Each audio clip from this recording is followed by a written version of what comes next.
Alors aujourd'hui, la e-santé est confrontée à un défi majeur qui n'est plus d'ordre technologique, ni même d'acceptation de l'outil numérique, mais bien plus de l'organisation en fait, de l'information et les données numériques de santé et de leur partage avec une approche aussi bien éthique que de qualité de prise en charge des patients. Et c'est vraiment autour de ça qu'aujourd'hui nous devons nous concentrer dans le numérique en santé.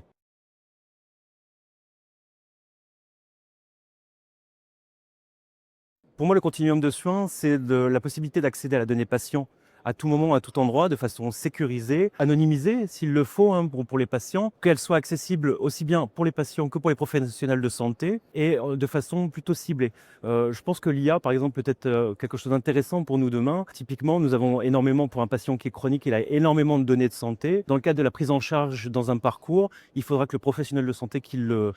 reçoit puisse avoir accès aux informations qui sont importantes pour lui pour traiter la pathologie pour laquelle il est venu le voir, mais qui n'ait néanmoins accès au reste des informations.